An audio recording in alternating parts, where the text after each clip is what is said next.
August 1942, British Powerboat Company, Hythe.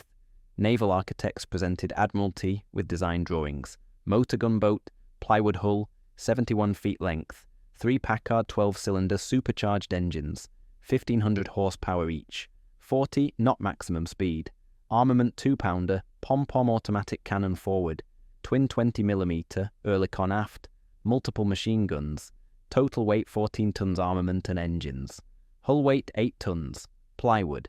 Admiralty response was immediate, impossible. Plywood cannot handle pom-pom recoil at 40 knots. Each shell fires, boat experiences 3,000 pounds recoil force. At 40 knots, hull experiences hydrodynamic stress, wave impacts, twisting loads, plywood will shatter, hull will break apart, boat will sink, use aluminum, use steel, not plywood. British Power Boat Company disagreed. Plywood works. We proved it. Built prototype, tested it. Pom-pom fired 200 rounds. Hull intact. No cracks, no failures. Speed trials 42 knots. Hull stable. We can build it. Admiralty remained skeptical. Approved limited production. 10 boats. Test flotilla. If boats survive combat, approve more. If boats break apart, cancel program. They built it anyway. By 1944, British powerboat MGBs had survived 1,000 plus combat engagements. Some boats took 30 plus 20mm hits and made it home. MGB 77 survived 37 shell holes, floated, returned to base, repaired, fought again. MGB 64 took 50 caliber rounds, 20mm shells, collision damage, still operational. The impossible plywood boats worked perfectly. By 1941, motor gun boat requirement was clear. Fast attack craft, heavy armament, engage German E-boats at close range, win gun battles, survive, return, repeat. Performance requirements were extreme. Speed 40 knots minimum, match E-boat speed, armament heavier than E-boat. 2-pounder pom-pom outranged German 20mm. Oerlikon matched German firepower, range 120 nautical miles, reach convoy routes from British bases, seakeeping adequate for channel conditions, force 4 seas minimum, construction time short, steel shortages, aluminum restricted to aircraft production, material choice was critical, wrong material meant program failure, steel was conventional choice, destroyer construction, cruiser construction, battleship construction, all steel, strong, proven, but steel had problems for small fast boats. Weight, steel hull 70 feet length, weighed 30 tons minimum. Add engines, 15 tons. Add fuel, 4 tons. Add armament, 14 tons. Add crew and equipment, 3 tons. Total displacement, 66 tons. Power to weight ratio inadequate. 3 engines 4,500 horsepower could not push 66 tons to 40 knots. Maximum speed 30 knots. Unacceptable. E-boats would escape. Alternative was reduce armament, lighter guns, fewer guns, then firepower inadequate. E-boats would win gun battles. Steel was too heavy for required performance. Aluminum was ideal material. Light, strong, corrosion resistant in salt water. American PT boats used aluminum. Higgins boats, 80-foot length. Aluminum hull weighed 12 tons. Added engines, fuel, armament. Total displacement 38 tons. Power to weight ratio excellent. 40 knots achievable. But aluminum had critical problem. Britain faced aluminum shortage. Every pound of aluminum went to aircraft production, Spitfire construction, Hurricane construction, Lancaster construction. Fighter and bomber production was priority. Aluminum for boats was impossible. Ministry of Aircraft Production refused diversion, even small quantities. Boats must use alternative material. Wood was obvious alternative. Traditional boat building material. Thousands of years history. Available. No strategic restrictions. British forests had hardwood. Mahogany imported from colonies. Teak available. Spruce for frames. But wood had problems. Traditional planked hull was too weak. Single thickness planking. Joined edge to edge. Caulked seams. Adequate for sailing yachts. Inadequate for 40-knot gun boats. Plywood was alternative. Thin wood veneers glued in layers. each layer grain perpendicular to previous layer. Result was stronger than solid wood, lighter than solid wood, more flexible, less prone to splitting. Marine plywood existed, used for small boat construction, dinghies, launches, but never combat vessels, never high-speed craft with heavy armament. Naval architects said plywood was too weak, would not survive. British Powerboat Company disagreed. Company specialized in fast motorboats, racing boats, luxury yachts, used plywood construction, developed techniques for high-stress applications. Company believed plywood could work for MGBs, proposed double diagonal planking, 2 layers plywood, each layer 1/4 inch thickness. First layer applied diagonal to keel, 45 degrees. Second layer applied opposite diagonal, also 45 degrees, glued together. Result was 1/2 inch total thickness, but strength was exceptional. Each layer reinforced perpendicular to the other. Stress distributed evenly, no weak points. Flexibility absorbed shock. Impact energy dissipated through hull rather than concentrated at single point. Theory was sound. Needed testing. Prototype built January 1942. Hull 71 feet length. Beam 19 feet 6 inches. Double diagonal mahogany plywood over ash frames. Frames were 1 inch square section, spaced 12 inches apart. Stringers longitudinal, also ash, 1 inch square. Provided longitudinal stiffness. Plywood attached to frames with copper nails and marine glue. Seams between plywood sheets backed with rubbing strakes. No caulking. Watertight by glue alone. Hull weight was 8 tons. Incredibly light. Steel equivalent would weigh 30 tons. Weight saving 22 tons. Critical for performance. Engines installed. 3 Packard 12-cylinder. Supercharged. Marine conversion. Each engine 1,500 horsepower. 3 shafts. 3 propellers. Fuel capacity 800 gallons. High-octane aviation petrol. Dangerous but powerful.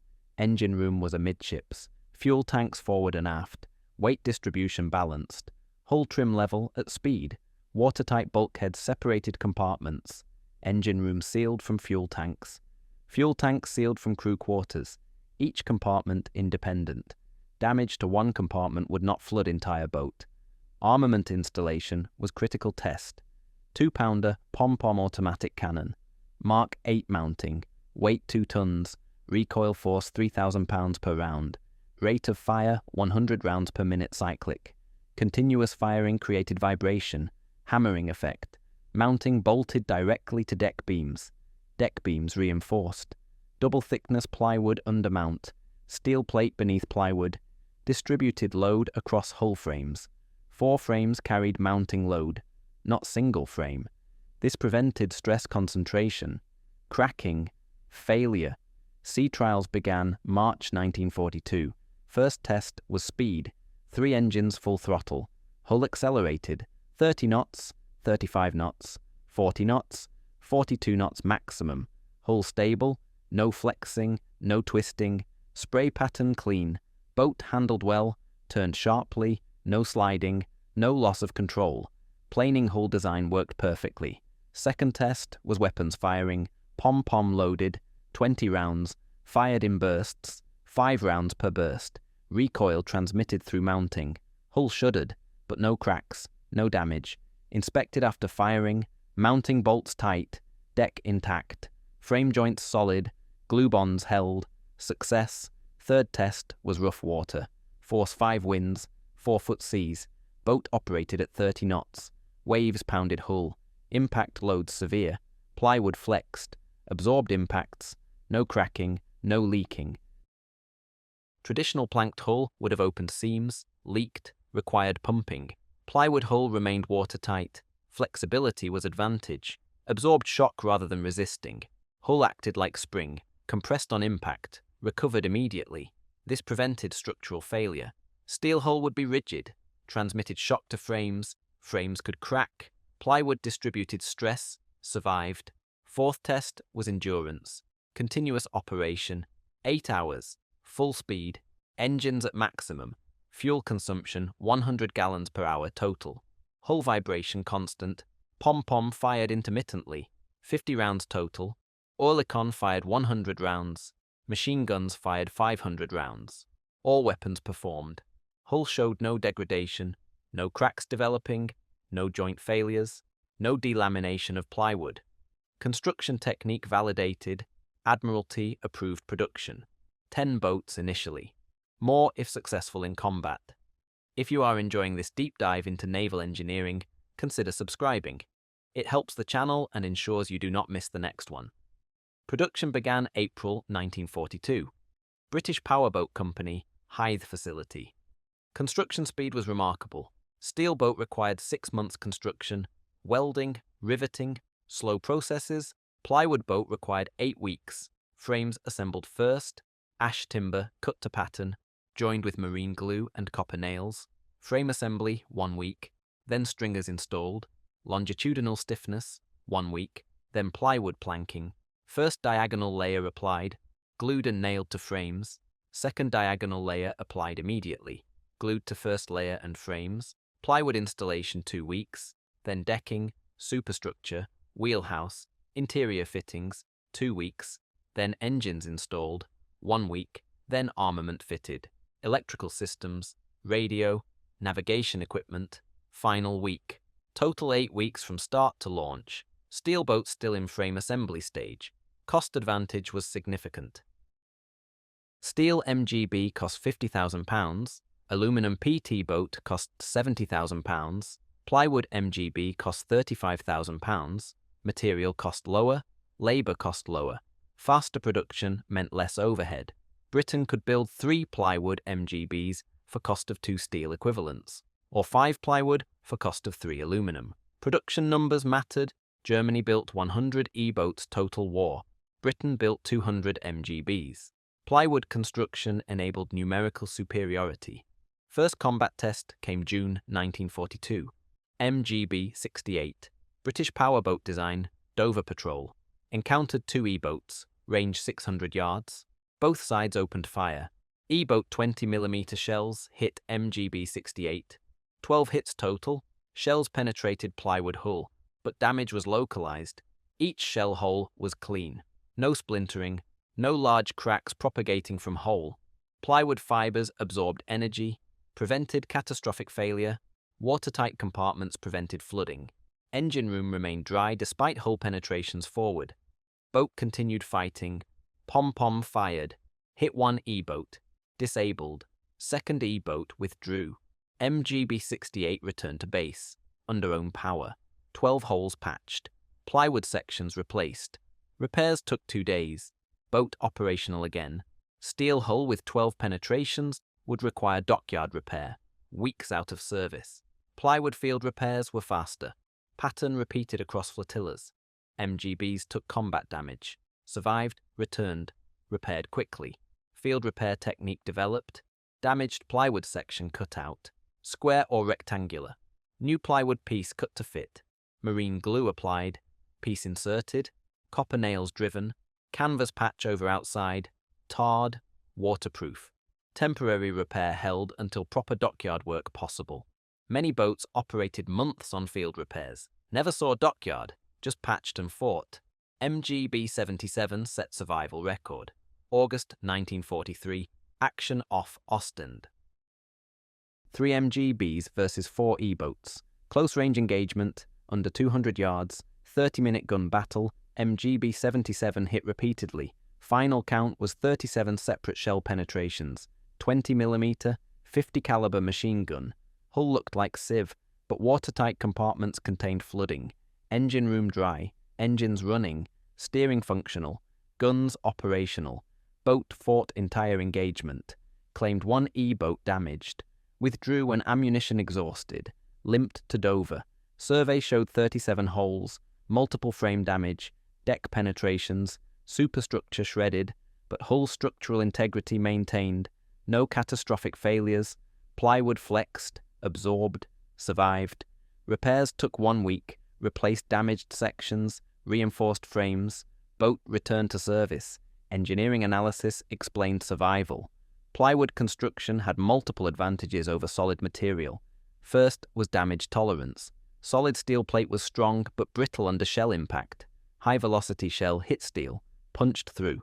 created large irregular hole, jagged edges, surrounding area weakened by impact stress, cracks propagated from hole, progressive failure possible. Plywood behaved differently. Shell hit plywood, punched through, but hole was clean. Fibers separated, no jagging, no stress concentration. Surrounding plywood remained intact. Strength unaffected except at immediate impact point. Second advantage was flexibility. Steel hull was rigid. Impact transmitted directly to frame. Frame absorbed total energy. Frame could crack, fail. Plywood hull flexed. Impact energy distributed across large area. Multiple frames shared load. No single point failure. This was critical for wave impacts at high speed. 40-knot boat hitting 4-foot wave experienced tremendous impact force. Rigid hull transmitted shock to single frame. Flexible hull distributed shock across 5 or 6 frames. Survival improved. Third advantage was weight. Light hull meant less kinetic energy in collision. MGB colliding with E-boat at 40 knots. 8-ton plywood hull versus 30-ton steel hull. Plywood boat bounced off. Minor damage. Steel boat crushed bow. Major damage. Lightweight was defensive advantage. Also meant faster acceleration, quick maneuver, dodge incoming shells, evade, survive. Fourth advantage was repair speed. Steel required welding equipment, trained welders, dockyard facilities. Plywood required carpenter, marine glue, copper nails, canvas, tar, repairs possible at forward bases. No dockyard needed. Turnaround time days instead of weeks. Operational availability higher. More time fighting, less time repairing. Disadvantages existed. Fire vulnerability was primary concern. Plywood burned. Petrol engines used high-octane fuel. Explosive. Incendiary rounds hitting fuel tanks caused fires. Plywood superstructure fed flames. Multiple MGBs lost to fire, more than to flooding. Fire suppression was critical. Extinguishers throughout boat. Foam. Carbon dioxide. Crew trained in firefighting. Some boats survived engine room fires. Crew extinguished flames. Continued fighting. Others burned completely. Sank. Crew abandoned. Fire was constant threat. Second disadvantage was maintenance. Plywood required care. Marine environment was harsh. Salt water. Sunlight. Temperature changes. Plywood degraded without maintenance. Regular painting essential. Anti-fouling bottom paint. Topside paint for UV protection. Seams inspected. Reglued if necessary. Frames checked for rot. Replaced if weak. Maintenance intensive compared to steel, but manageable with proper procedures. Third disadvantage was lifespan. Steel boat lasted 20 years. Aluminum 15 years. Plywood boat lasted 5 to 7 years before hull deterioration required replacement. But wartime this was irrelevant. Most boats sank or were destroyed within 2 years. Peacetime lifespan mattered. Wartime survival mattered more. Plywood delivered wartime performance. Peacetime longevity was unnecessary. Comparative analysis with E-boats showed interesting results. E-boats used wooden construction, but different technique. Diagonal mahogany planking over frames. Single layer, thicker planks, 3/4 inch, stronger than British double diagonal, 1/2 inch, but also heavier. E-boat hull weighed 12 tons. British hull 8 tons. E-boat construction time 12 weeks. British 8 weeks. E-boat cost £60,000 equivalent. British £35,000. German technique was conservative, proven, reliable. British technique was innovative, lighter, faster to build. Both worked, but British approach enabled faster production. More boats, numerical advantage. American PT boats used aluminum as mentioned. Different advantages. Aluminum lighter than plywood, stronger per weight, but more expensive. Slower to build. Required specialized facilities. Britain lacked aluminum, chose plywood. America had aluminum, chose aluminum. Both solutions were rational given resource availability. Neither was superior absolutely. Context mattered. Soviet Navy observed British plywood MGBs during Arctic convoy operations. Requested technical information. Britain provided plans. Soviet Union built plywood torpedo boats based on British designs. Designated G5 class. 78 feet length. Plywood hull, double diagonal construction. Soviet boats used captured German engines initially. Later, Soviet-manufactured engines. Armament was torpedoes plus machine guns. Less heavy guns than British, but construction technique directly copied. Proved British innovation was exportable, worked in different contexts. Soviet boats operated in Baltic, Black Sea, effective platforms. German intelligence captured damaged MGB, examined construction, reported to Kriegsmarine. German assessment was plywood technique was clever, but inferior to traditional planking. Heavier guns possible, but not worth weight saved. E-boat design was superior. German confidence in own approach was absolute. Refused to adapt British innovation. E-boat production continued unchanged. British kept numerical advantage. German conservatism was strategic mistake. Post-war evaluation recognized plywood MGB as successful design.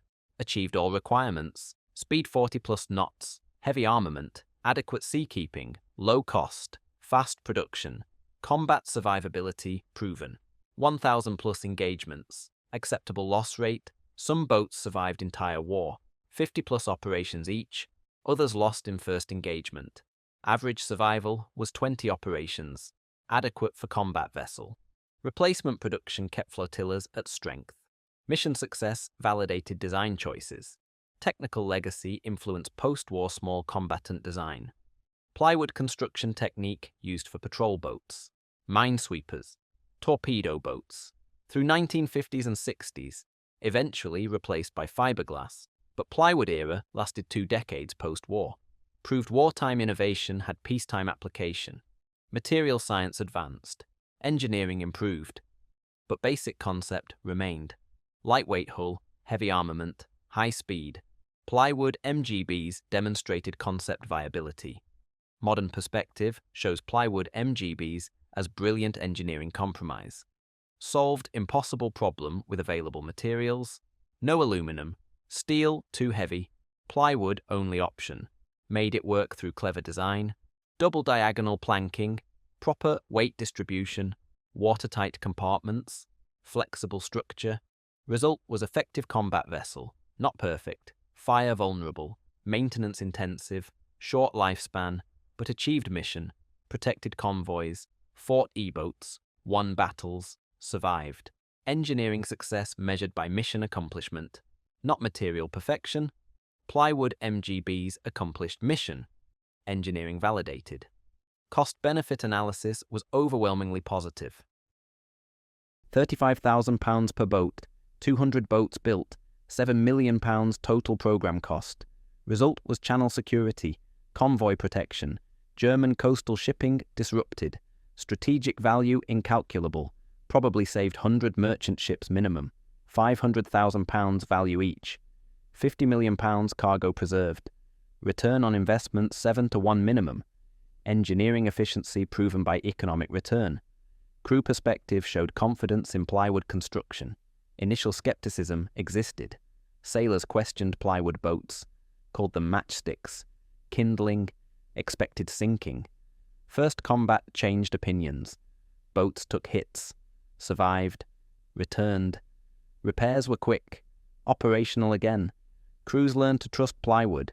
New boats were fragile, but also new boats could take damage and survive.